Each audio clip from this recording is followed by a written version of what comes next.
Hi, everyone. Welcome to a very special edition of the Don Lemon Show. You're going to love this one. And we're going to talk about Dr. Martin Luther King Jr. And a fascinating new book that's out that features his writings. He was assassinated more than 55 years ago, yet his words continue to inspire millions of people worldwide, young and old, from all races and all backgrounds. During his remarkable life, Dr. King demonstrated bold and compassionate leadership, and he achieved a level of influence few thought possible for a Black man born in Atlanta just before the Great Depression. Here to talk with me about that and more today, Robert F. Smith, philanthropist, businessman, founder, chairman, and CEO of private equity firm Vista Equity Partners. Also, you got to get this book. It's fantastic. A new book published. It's called Lead Boldly: 7 Principles from Dr. Martin Luther King Jr. How you doing, Robert? I am fantastic, Don. So good to see you. Thank you. Look, thank you. And thank you for a copy of the book. It's great. And I also love, even though I'm glad I have a hard copy, I love the audio version, Oh, right? thank Because we you. get to hear from people. We get to hear from Bernice King, his daughter, Martin III, the son, and others in the book. So, Lead Boldly features a number of Dr. King's most powerful speeches paired with your insights, your analysis. You're very familiar with his speeches before we all are before writing this book. But did you get some new wisdom? What did you discover throughout this process? It's a great question. In my life, I find myself, busy, kind of every day, and dealing with the now and dealing with the activities of now that lead to the future. And so, when you embark upon a process like this, it actually gives you a chance to reflect on the past a little more deeply because you have to organize your thoughts. You have to organize them actually in as relates to how this book is organized in periods of time related to when that speech was delivered and what was actually occurring in the Black community in America, in my family and in my household. And so a lot of the revelations, for me were really understanding the impact that one person, in this case, one man, can have on so many communities and on humanity as a whole. And for the good, I really appreciated as I got a chance to reread and rethink about these speeches. How I'll use the words divinely inspired he was, and how that actually impacted communities of people who actually never met him.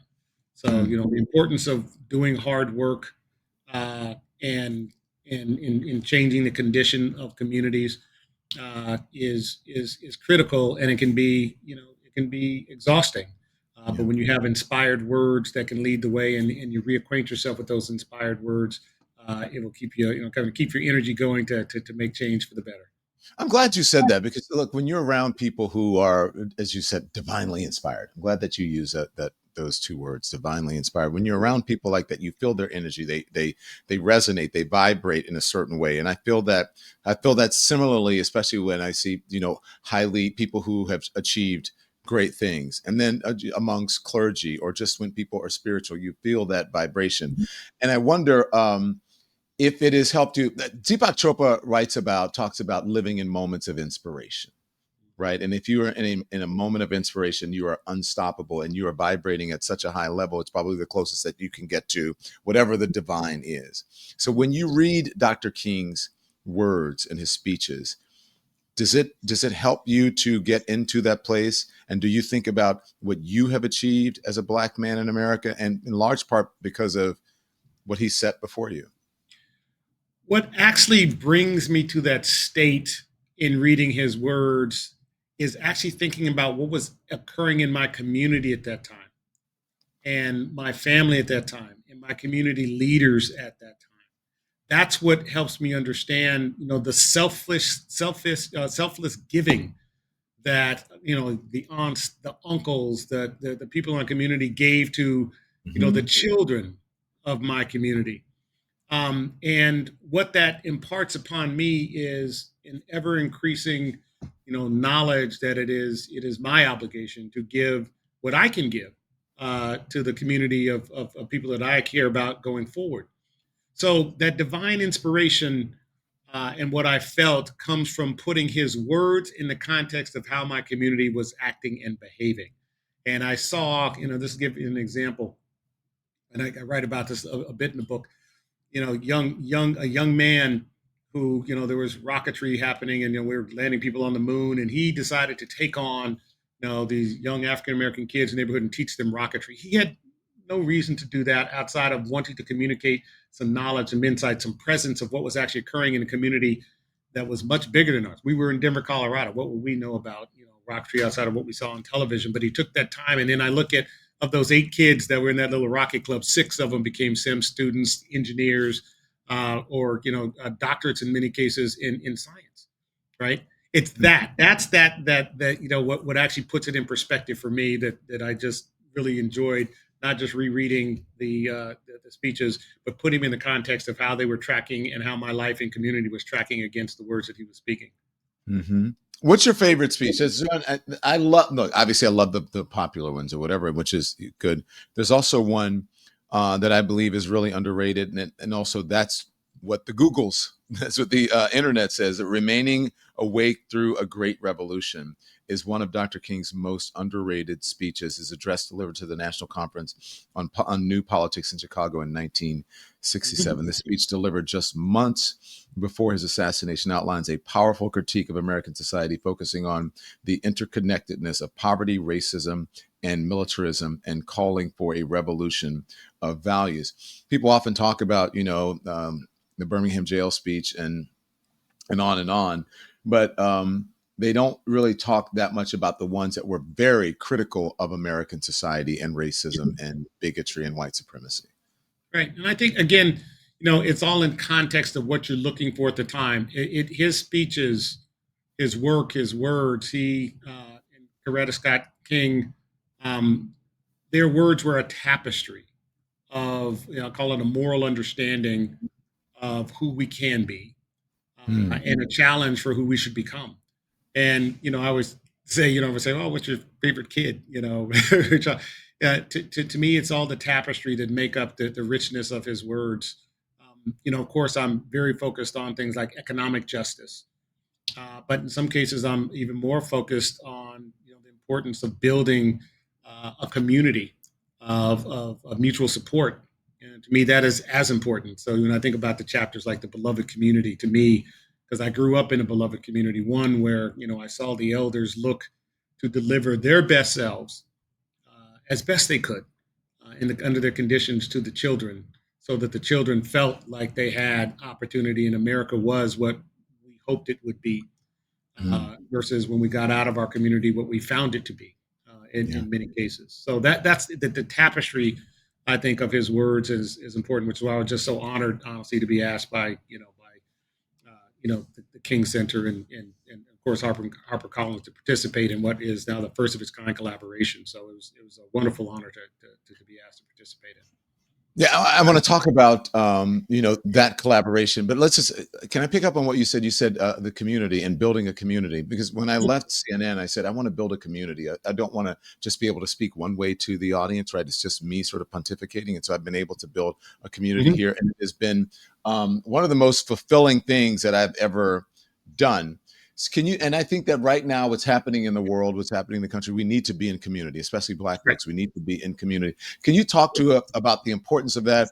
Why do you think? Why am I feeling so happy about it when people say, "Oh, you love CNN"? Oh my gosh, I'm like, but I am so much happier now Yeah. than when I was there, because I'm actually building a community. I did a show with Dale Hughley last night at City Winery. Mhm. Oh yeah, I Two like it. Yeah. two sold out shows, and it's all part of building a community. And it can go quickly. It can go, it can take a while, but it's a very fulfilling process that I think we've gotten away from as people. Can you speak about that? Yeah, I will, and I'm glad you're having this experience, and contributing to the experience, because you are uniquely able to bring your unique self and what your skills, your experience set, and your career wisdom to what it takes to communicate, which means having an openness to listen, to understand, to interpret, and to make connectivity. And that's what really communities are all about. When I think about the community I grew up in, segregated, all Black neighborhood, where you had, on the one hand, the lieutenant governor who lived across the alley from me, and then someone who was a Pullman porter who lived 2 doors down from him, right? Mhm. And but you had to understand that part of what we were looking to do was improve the condition of that community in whole, and improve the opportunity set for the children in that community so they could continue to advance what Dr. King spoke to, which was economic opportunity and economic advancement of owning homes and participating in high paying, in that case, high paying jobs, and potentially liberating groups of our community through success in entrepreneurial ventures, i.e., employment, etc.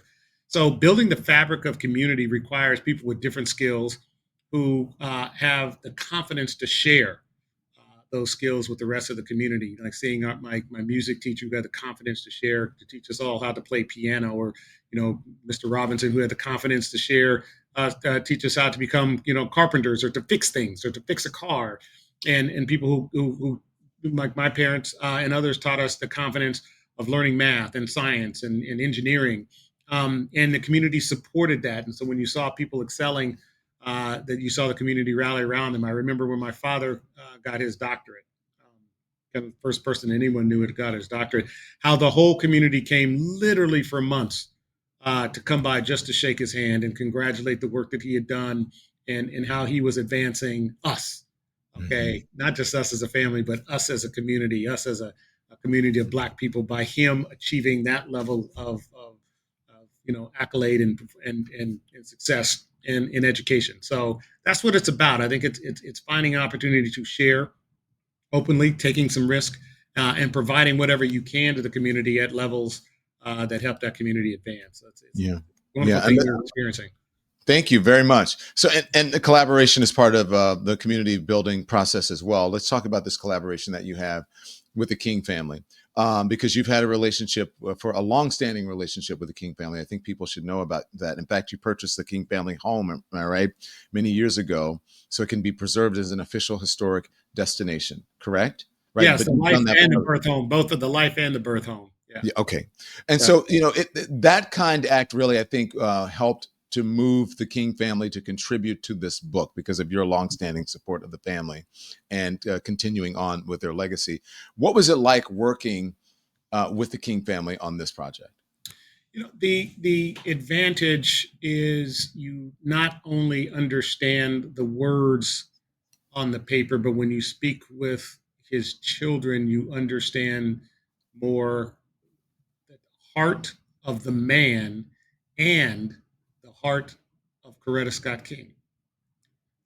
I didn't have a chance to know her well, but you really start to understand the importance and the influence of the family dynamic and what they call, Daddy King, his father, their grandmother, and the aunts, and how they all thought about what is really I'll call it the compass that America should be on versus where it actually was. And they knew the importance of using their voice. And look, there's a lot of risk associated with it, and he paid the ultimate price in taking that risk. But you understand how important it was for that family to change what they could change at whatever level they could. Mhm. That's a beautiful thing to experience and to witness. It's that greatness, it's that genius. Like I say, there's that divinely inspired group of people who are looking to change the condition of the world that they live in at that point in time. Let's talk about economic justice. It's one of the key things of this book. Now, look, you're the CEO of a private equity firm. You're definitely a capitalist, I would say, and you're free to disagree with me on that. The thing is, wealthy people, billionaires, or whatever, fairly or unfairly, have been criticized a lot in this, in our latest iteration of what's going on in the world. People are, called oligarchs or whatever, however you feel about that. But I just wonder, and that's my qualification. That's how I'm qualifying. You're free to disagree with that. How do you balance this desire to make a good living for yourself and your loved ones with economic justice? I believe that you can do both. And I believe that through your philanthropic efforts, there may be evidence of you doing both. It is, I am definitely a capitalist. I understand that one of the greatest expressions of human creativity can actually form in the form of businesses and enterprise. And that's liberating in and of itself. Mm-hmm. And if that business or enterprise is of value to a broader community, it actually creates revenues and profits and wealth. And I think that is a good thing because I think it continues to spur and inspire people to become their best selves, to do the work, and to think about, in some cases, tools, services, products, whatever it might be, that actually make living easier on the planet for us. And people, I think, shouldn't lose sight of that. With all of that said, beyond philanthropy, there are the things that you learn in the process of being an entrepreneur and a capitalist that actually can be as valuable or even more valuable to enable larger groups of people to participate Mm-hmm. in the socioeconomic opportunity that is America on the one hand and many countries in the world on the other.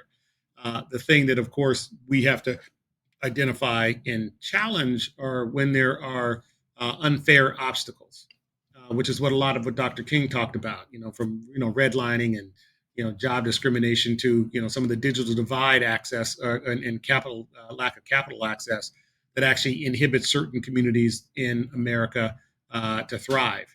And so that is where I think it's important for people like me to not just bring capital, but organizational infrastructure, organizational insights, and relationships that we've been able to build in forming our own business to enable certain parts of that in those inequities to be equalized.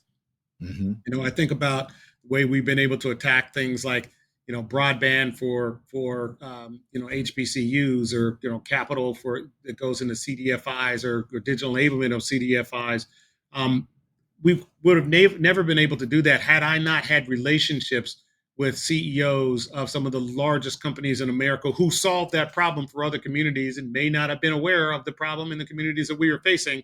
And we brought to them, the solution sets, the opportunity to invest, and they did that. But Mm-hmm. if you're not in those rooms, if you don't have access, if you haven't earned your way to be in those rooms, you won't have access to those who are either moving that capital or moving those that technology enablement into the communities that we care about. So that's, I think, holistically how that ecosystem has to work, and you have to have access to it in order to participate in it, in order to enable the rest of your community to benefit from it. Do you think that gives you a deeper understanding? Does it bring you closer, take you farther away from? In the Dr. King wrote about the other America, right? Two Mhm. Americas, which is a major theme of the book. Yep. Does that help you understand it more? Do you think it makes you a more immune to it? What is? You see it, and then you know how to solve certain of those problems. I write in the book about, both of my parents ultimately ended up with, they were teachers, they were doctors in education, but yet, I was bussed across town, and I'd go visit some of my friends who I got to know another part of town, and their parents. There's one parent who was high school educated, the other parent was a homemaker, but they lived better than we did. Okay, and so that's when I realized it wasn't just education, it was access to opportunity. Mm, Okay, so those are the things that actually give you. If you hadn't seen it, you wouldn't see what the structural impediments were in some cases that inhibited highly talented people from participating in more economic gain in America. And so, not surprisingly, those are the things that form my intentions to create more access to more for more Americans to participate in the bounty that is a fully functioning, well functioning capitalistic system. yeah. That's how I think about it. Yeah. So that's how I bring holistically for myself what I can do, how I can do it, and participate in and try to make the two Americas one. Um, one more big theme in the book is allies, right? You talk about allies. Talk to me about allies, both in terms of in the context of the Black community today, and how and how Dr. King saw allies. Do you think you two line up on that, or maybe you took what he did and you have enhanced it and moved it into a more present and modern version? It is in any group having more allies, again, aligned with your cause, so long as the cause is just, it matters, especially if those allies, A, have a voice, A, have power, A, have capability to either bring awareness to a plight or answers to a challenge, right? Mm-hmm. That you're facing. Um, no, I looked as part of this work, and saw how the civil rights movement, how they, in this case, allied with the Jewish community, and how did they get these Jewish brothers and sisters to say, hey, listen, we understand the plight of civil rights of African Americans in this country. We've had similar plights in our past, and we know that we can advance this in the modern day. And I see people like, again, kind of Bob Kraft, Michael Bloomberg, and folks like that, even today, who don't just talk the talk, but actually put capital and resources and capabilities to create more access and more equity in America, which actually helps all of America. And so it's important that we have the right mindset around inclusion of allies in things that are morally just and morally right. And that's how I think about it. Yeah, I've been wondering for a while what happened to that strong allyship between Black and Jewish communities, and that's a whole nother show that we can Yeah. drill out. Let's stick to this. So look, if Dr. King were alive today, okay, what do you think he'd make of the progress, or at least I don't know if it's to say the progress, or just the state of the Black community today? I don't know. Um, Mm, very honest I don't know answer. what, Yeah. yeah, I don't know. I will say I think he will have been encouraged on the one hand that he opened up a fair amount of opportunity for education, and for for access to capital, and for access to opportunity and jobs.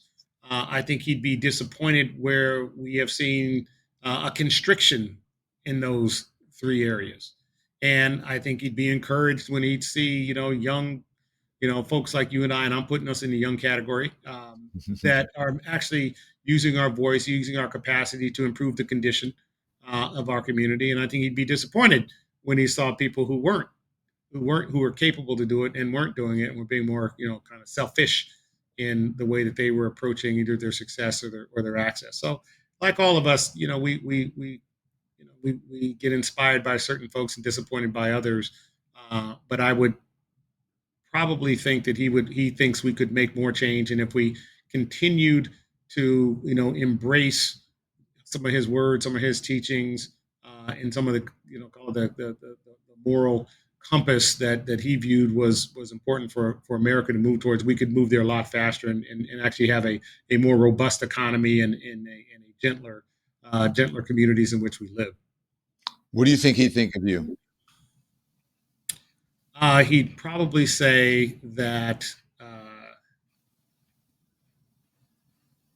I was going to say something like that. I'm very handsome, but I didn't want to say that. That's obvious. We can see Yeah, that. yeah. I don't know. I hope that he would say that he was proud of what I've done, and I hope that he would say that he would like to encourage me to do more. And I hope that he would understand that that I understand that we are often the best solutions to the problems that our community face. When I go in the epilogue, I talk about we are enough, and I think he would embrace that ideology of we are enough to change the condition that of our community that we care about. Do you think you'd be where you are and would have achieved what you've achieved without him? No, um, no. Without him, I am certain that I wouldn't have been able to go to the schools that I went to. I am certain that certain institutions where I had a chance to work would not have had doors openly inviting me in. I am certain that there are environments that I've had a chance to participate in and thrive that I would have never seen, because all the evidence points to that's the condition that existed when I was born.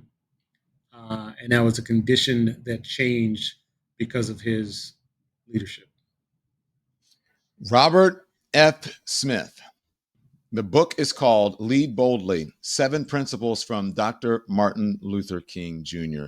It is fascinating. I would tell you to get a hard copy, but because it's a beautiful book, but also listen to the audio as well. It is fantastic, an immersion into the teachings and the thinking and the mind and the perspective of Dr. Martin Luther King Jr. Thank you, Mr. Smith. Appreciate it. So good to see you. All the You best to as you. well. Thank you. All the best. Thanks everyone for watching. Your support means the world to us. So make sure you hit the like button and you subscribe to our channel to make sure that you never ever miss a video. We're live every day, 10 a.m. Eastern Time. We drop even more content at 2 p.m. Eastern and 5 p.m. Eastern. And if you want more Don Lemon Show content, we'd love for you to become a member of the Lemon community, where you will receive access to special community posts. You'll get exclusive content and members only live shows. So head over to our channel page or click the join button on this video. Again, thank you for watching. We appreciate your love and your support, and we will see you next time.